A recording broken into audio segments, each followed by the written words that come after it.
Testimoni motivasi dan inspirasi Basuki Cahayapurnama alias Ahok dalam momen kunjungan kasih komunitas golf club 10+3 di Gria El Safan diawali dengan sambutan Ritson Manyonyo.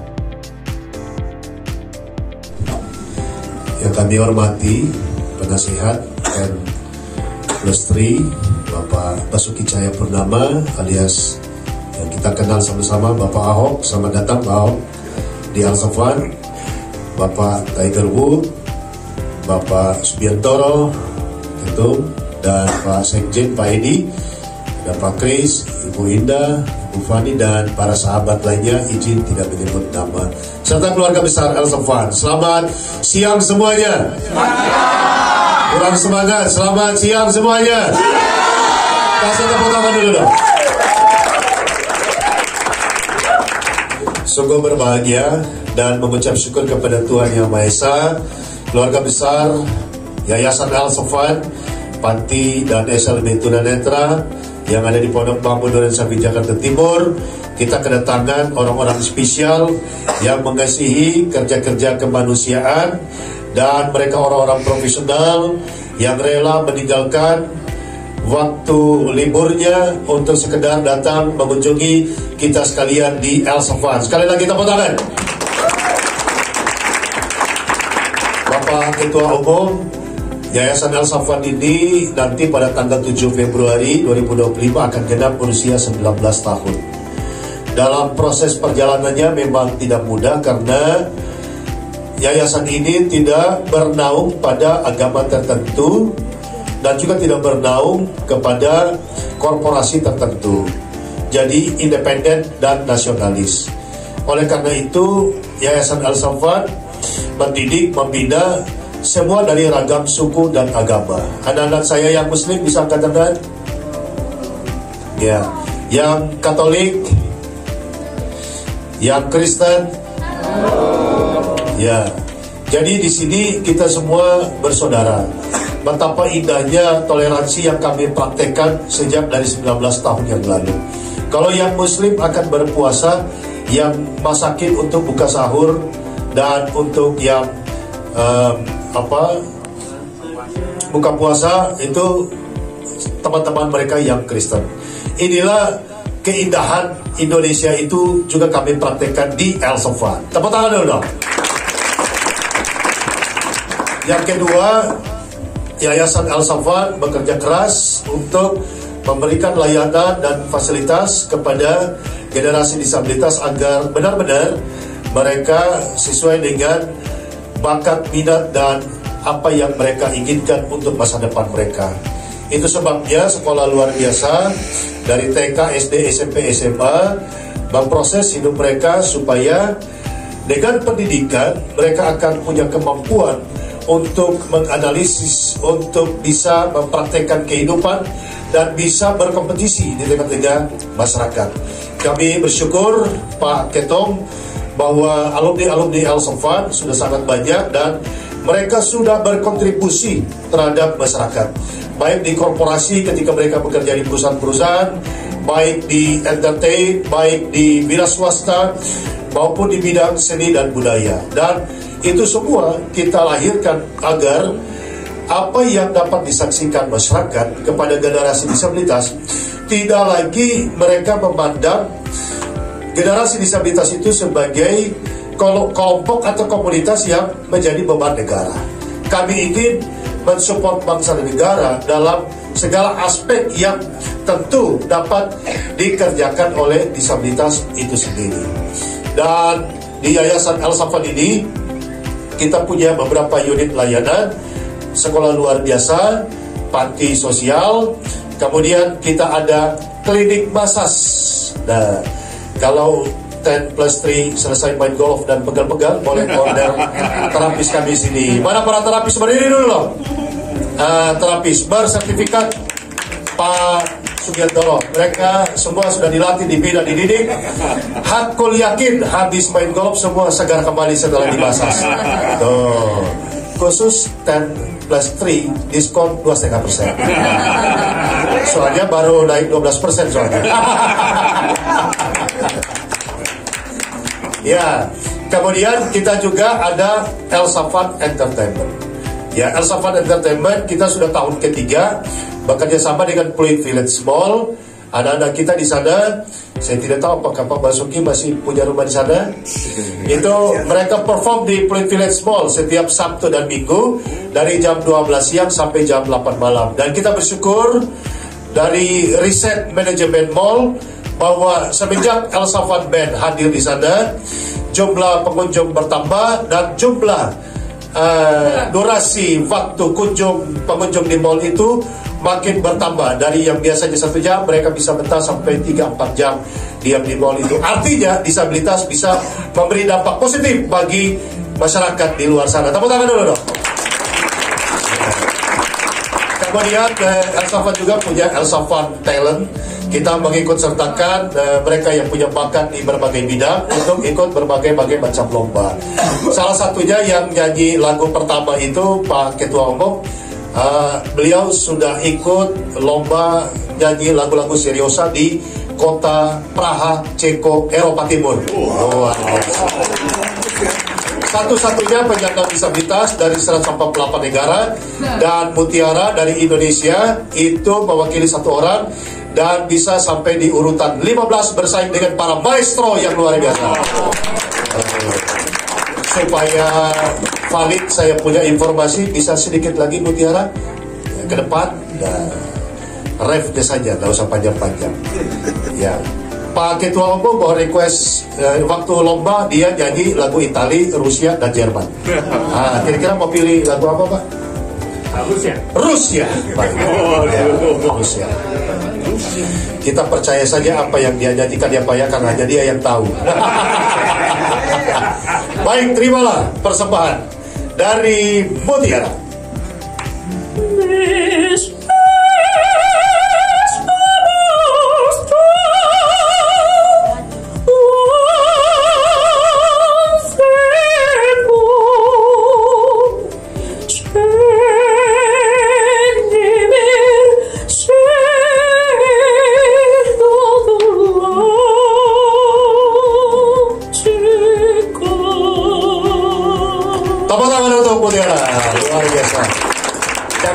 Panjang supaya 10+3 penasaran datang lagi, kan gitu ya.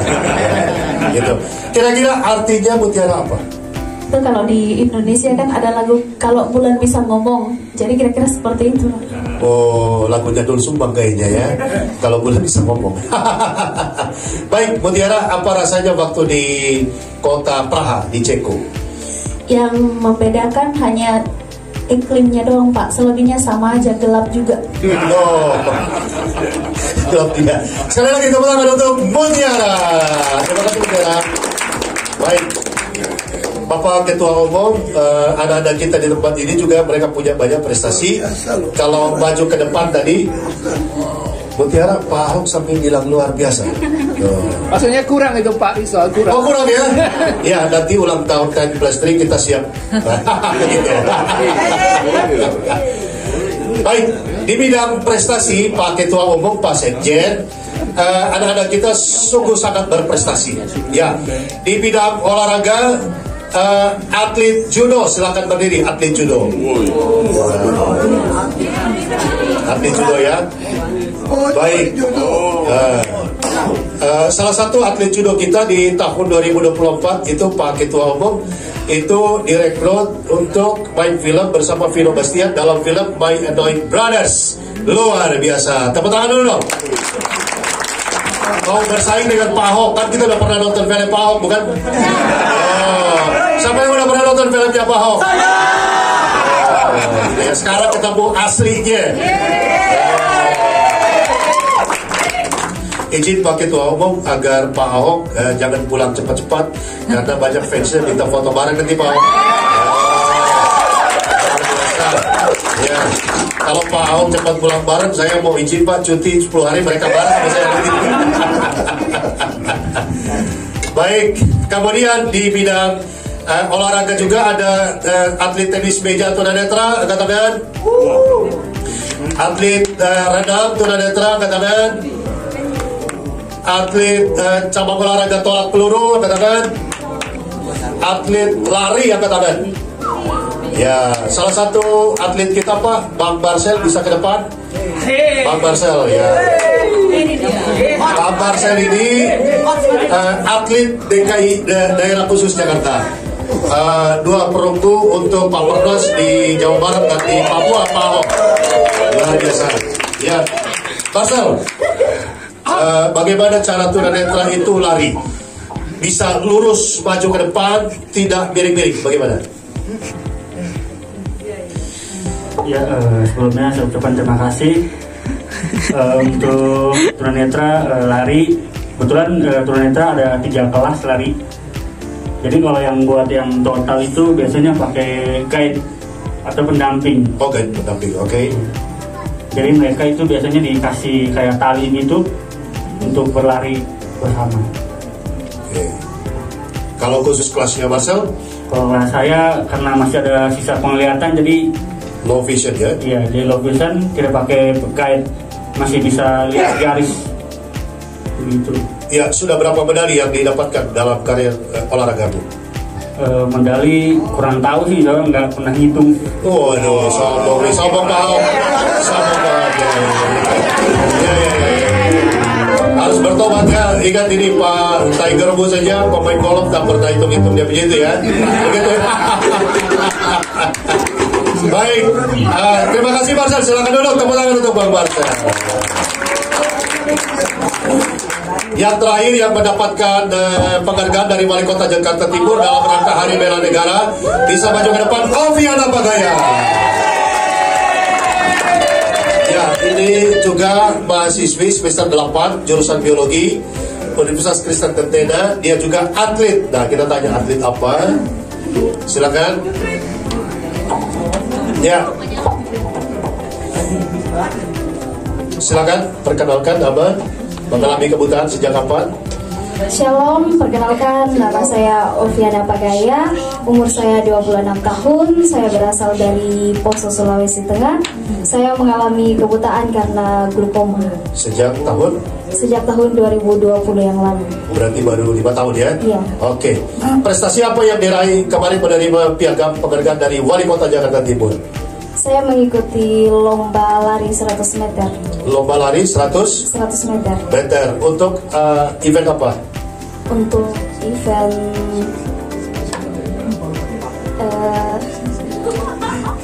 aduh, saya jadi grogi. Pekan Paralimpik daerah ya? Iya, Pekan Paralimpik. Pekan Paralimpik daerah. Untuk medali apa?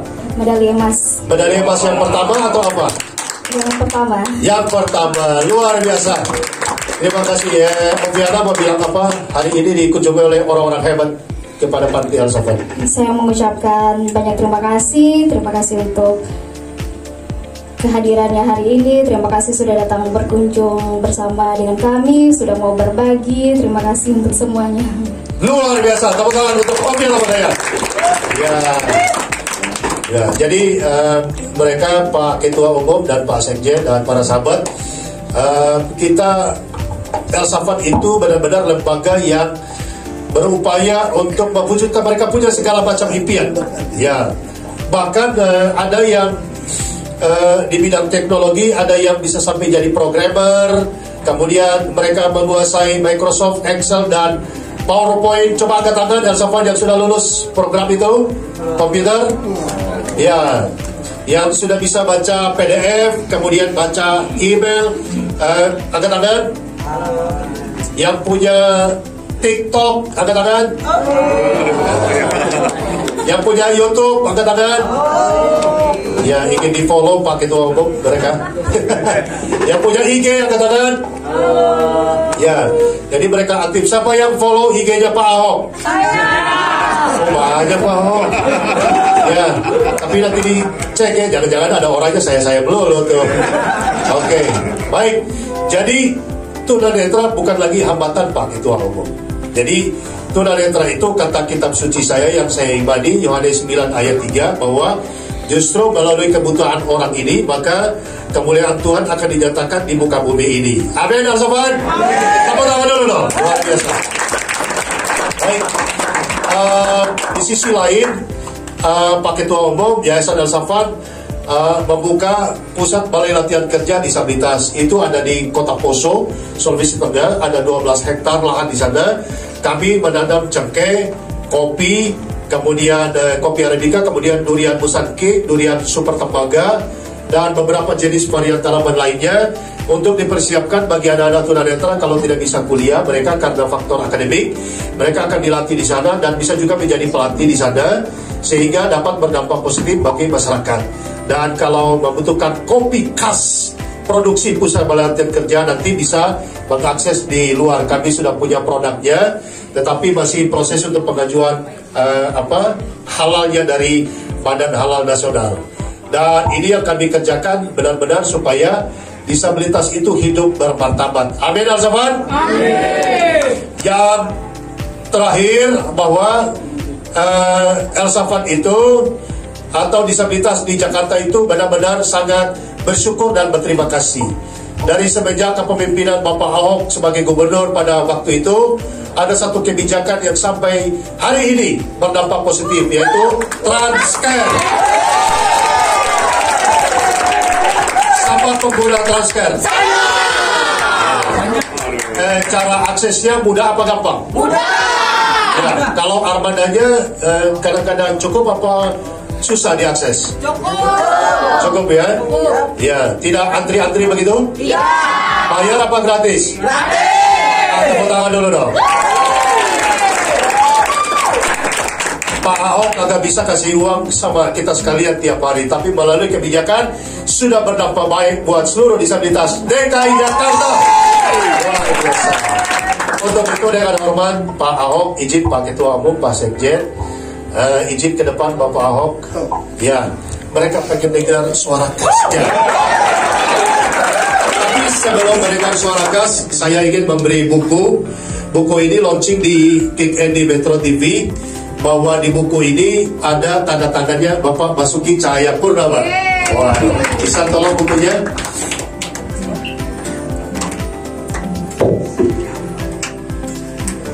Ya, Bapak Ahok mau terima buku ini. Rinson Banyonyo El-Safan, biografi saya. Boleh dibuka Bapak Ahok supaya valid datanya bahwa betul-betul ada tanda tangan Pak Ahok di situ, gitu. Ya. Saya butuh tanda tangan Bapak ini.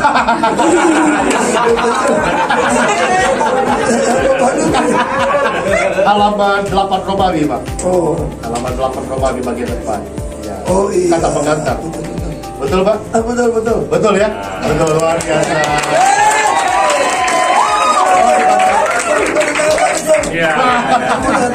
Ya, nanti tolong. Ya. Sambil menunggu, izin Pak Ahok boleh menyampaikan motivasi, inspirasi kepada disabilitas El-Safan supaya mereka semangat hidupnya. Ya, terima kasih Pak Rinson. Saya juga terima kasih pada Ketua Umum kami, penasihat Pak Tiger, Pak Subiantoro, Pak Edi, yang ngajak saya masuk ke bersih ke sini. Ada Pak Maisan juga. Ini tetangga saya dulu di Pantai Mutiara. Untuk teman-teman yang ada di El-Safan ya. El-Safan. Saya kira kita harus belajar banyak gitu. Di dunia ini banyak orang yang paling bahaya itu buta nuraninya, buta akhlaknya. Ya, saya percaya ketika Tuhan izinkan. Tadi saya merenung ya. Kayak Pak Rinson, di tengah usia sudah dewasa, baru mengalami tidak bisa melihat. Itu tidak mudah, Pak. Tidak mudah. Kita bayangin aja waktu saya kecil, kalau mati lampu di kampung, tidak ada genset, tidak ada orang tua, kita lama-lama teriak, karena nunggunya lama banget. Apalagi saya pernah ditahan. Saya ditahan itu ada satu psikologi gini, Pak. Saya nggak bisa nunggu lama, Pak. Karena berapa kali janjiin keluar, gak keluar. Jadi kita nunggunya itu gak tahan. Saya waktu keluar, naik pesawat, saya ngalamin yang sangat konyol. Saya ingin minta buka pintu, saya mau turun. Karena saya gak tahan di dalam. Jadi begitu, saya terbang waktu itu dari Denpasar ke Korea tengah malam. terbangun di tengah malam, gelap, terus merasa kayak disekap di tahanan. Karena kecil, ruangan itu kayak ditahan. Nggak tahan, saya mau minta cepat sampai, jamnya belum sampai. Dan teman saya bilang, pasti ada psikologi, ada pengaruh buat kamu. Cuma saya nggak ngerti apa. Waktu saya naik baru terasa. Lalu saya pengen cepat-cepat turun, Pak. Mau panggil, buka pintu, buka pintu. Wah, terus setelah saya cuci muka. Tapi ada lucunya juga, Pak. Iya. Lucu di mana? Saya ada penerbangan dari Tokyo ke Sydney. Karena jam tangan saya tidak bisa setel kan. Saya juga datang lagi tuh. Belum sampai ini. Saya cuci muka ke wastafel toilet itu. Sambil cuci muka saya dengar pengumuman, pramugari apa, kru semua siap-siap, kita akan turun. Loh, kok udah mau turun? Saya cuci muka terus saya tanya sama pramugarinya, tadi saya dengar mau turun ya? Iya, bentar lagi turun Pak, setengah jam lagi. Saya bingung, jamnya kok masih belum ya? Saya lupa, Australia itu jamnya loncat 2 jam. Jadi itu rasa itu kayak dapat revisi 2 bulan. Jadi saya mau cerita ini kenapa? Ini soal cara perspektif memandang sesuatu. Betul. Jadi ketika kita bisa menerima sesuatu dari Tuhan, Tuhan juga memampukan. Saya Kristen, saya bukan mau khotbah. Saya kata iman Kristen. Saya mau sampaikan begini. Saya ditanya dari pastor waktu datang saya jadi kandidat, Pak Ahok, kok Pak Ahok bisa gitu tenang ya waktu putusan? Pak Ahok kan orang marah-marah. Saya pikir akan ngamuk-ngamuk di depan TV waktu putusan, atau turun di Cipinang akan ngamuk-ngamuk. Kenapa enggak? Saya waktu itu saya bisa jawab kira-kira gini. Saya juga nggak tahu ya. Saya bisa ada damai yang nggak bisa saya jelaskan sama orang. Waktu saya naik mobil tahanan tuh rasa itu kayak jalan-jalan deh. Waktu saya turun di Cipinang itu masih lambai-lambai, itu muka nggak berubah. Waktu saya masuk pintu besi, plang, saya langsung nggak bisa keluar lagi kok ya. Terus lagi plang, tapi masih gitu damai. Saya baru hilang damai waktu malam-malam adik saya video call dengan anak saya si Daud. Dia terkapar, tangis-tangis, Pak pulang Pak, pulang Pak. Di situ saya sadar saya nggak bisa pulang. Langsung panas parah, 140 Pak, itu lihat tensinya. Dokternya datang Pak, langsung cek mau kasih obat. Saya bilang jangan, saya takut dimatiin Pak. Saya nggak tahu sih. Tenang, saya nggak ada tensi tinggi saya bilang. Karena saya takut dikasih obat gimana. Tenang. Terus ya sudah, begitu pasangnya tensi baru turun. Yang saya mau ceritain ya, saya pikir ada anugerah khusus sekali buat Bapak. Amin. Rinson tadi yang dari apa? Poso tadi. Dari Poso. Yang kali dan Mary ya Pak. Iya. Yang 2020 baru ngamen di Oviana. Itu saya yakin Tuhan izinkan terjadi. Pasti Tuhan menyediakan roh penghibur. Amin. Itu yang saya rasakan. Akhirnya saya ketemu ayatnya Pak Rinson. Iya, siap. Ayatnya di mana? Filipi 4 ayat 7. Iya. Dan kamu akan mengalami damai sejahtera Allah yang melampaui segala akal pikiran manusia. Iya. Jadi itu anugerah. Betul. Saya waktu itu tahu itu anugerah. Iya. Lalu kemudian waktu saya datang galau, saya tahu doanya. Datang galau Pak. Iya. Cerita dikit nggak apa-apa ya. Iya. Kan saya laman dikit sih.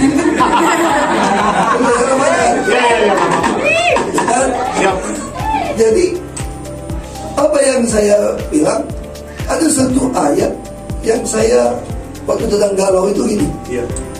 Saya waktu baru masuk, setiap tidur 1 jam sudah bangun. Dan saya sudah lama tidur. Kok baru 1 jam ya? Tidur lagi. Untuk saya ini pelor, nempel molor. Masih baru 1 jam. Tidur lagi saya. Bangun lagi 1 jam. Setiap hari kayak begitu sampai saya tulis di kertas buku. Sampai hari ke-14 saya kebangun jam 2. Kayak serangan jantung Pak. Wah. Sesak, panas. Saya panggil penjaganya, Pak, tolong Pak. Saya serangan jantung Pak. Terus Oh biasa bang, orang baru masuk begitu. Orang ajar. Ini serius ini, sesat ini. Ya sudah, keluar saja katanya. Ini luas, jalan saja. Jam 2 pagi. Waktu saya keluar, saya lihat, penjaganya pakai senjata lengkap. Terus saya ada ketemu, ada yang agak-agak kayaknya ada benci-benci saya nih. Karena kan di fitnah agama kan. Terus kalau saya jalan ditembak gimana? Saya pikir agak jadi. Lalu saya balik, kok masih bisa mikir serangannya? Masuk lagi ke dalam. Kenapa bang? Gak jadi, saya bilang. Udah masuk lagi, tidur lagi, datang lagi dia. Mau doa bapak kami gak mempan. Bukan jimat, makin gak mempan doa bapak kami, makin ingat. Lalu saya panggil lagi, pak, tolong pak. Ini jantung pak, dokter pak. Terus si penjaga kakak kesal, ya sudah, saya panggilkan dokter. Itu dia keluar, saya ingat lagi, wah nanti kau keluar ke medsos, Ahok kena jantung, kemana-mana. Yang benci sama saya kesenangan nih. Saya panggil lagi, pak, gak jadi pak. Gak jadi pak. Kenapa? Gak jadi, saya bilang. Daripada jadi berita. Kalau di dalam itu saya mikir, kok bisa ya? Saya beli jantung udah hampir 1 jam belum jantung juga. Gue tenang. Gue ingat datang lagi. Nah situ saya mulai doa.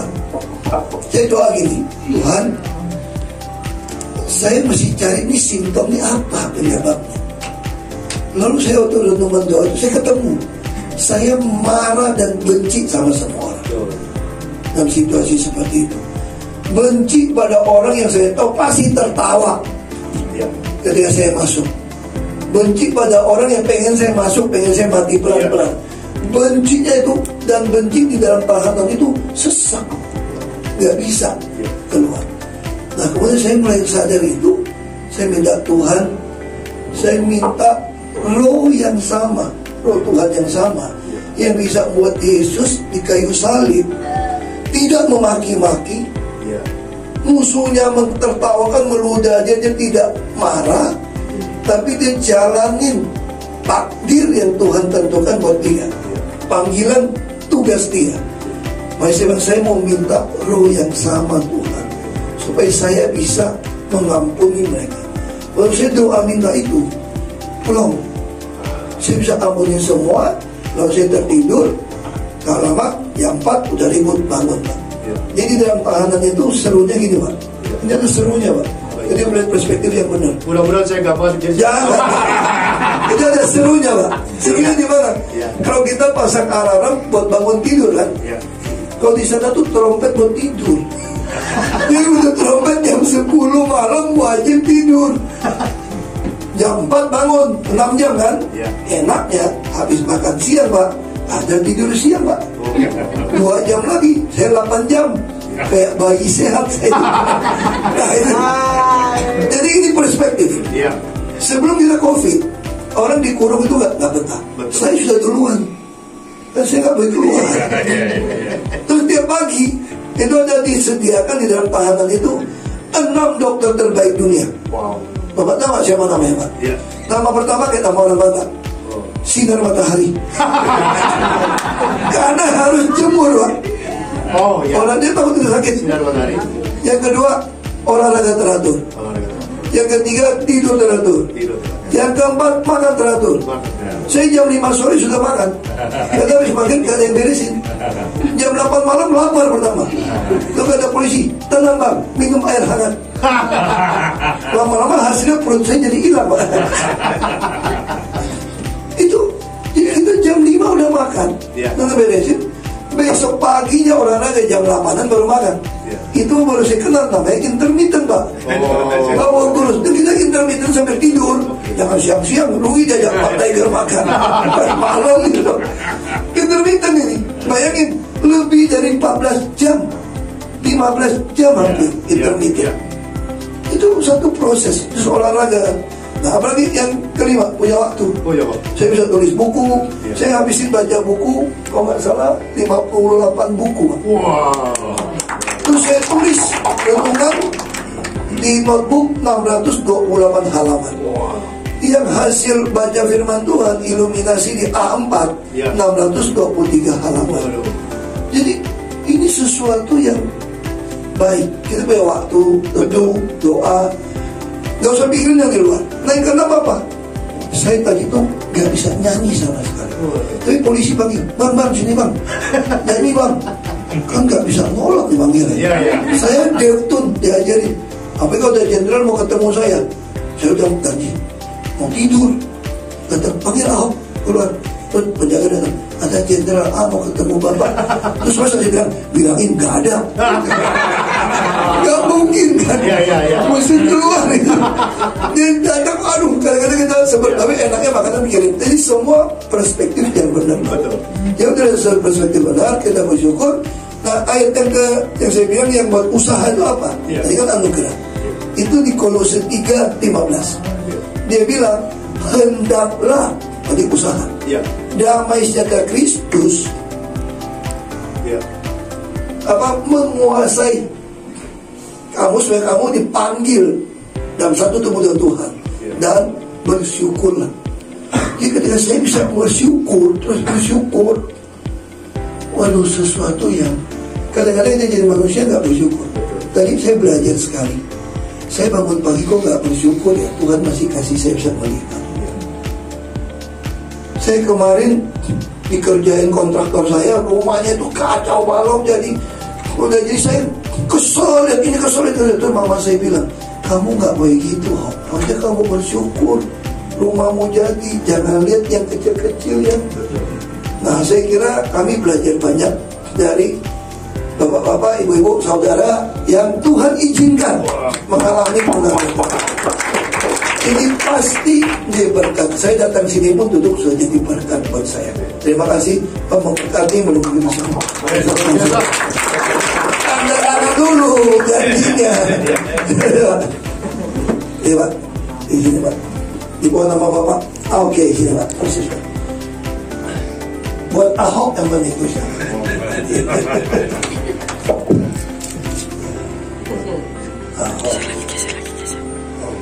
kasih Pak. Ya, siap. Luar biasa. Terima kasih Pak. Sekali lagi. Terima kasih Pak. Terima kasih. Ya, betul Pak ya. Terima kasih banyak nih. Ya. Baik, dengan demikian kami akhiri sambutan kami. Kiranya kita semua diberi kekuatan dan kesehatan oleh Tuhan. Dan doa kami 10+3 semua member. Dua sosok inspiratif melahirkan motivasi dan sudut pandang positif bagi kemanusiaan. Jangan takut berbuat kebaikan dengan kebenaran, karena Tuhan pasti membela.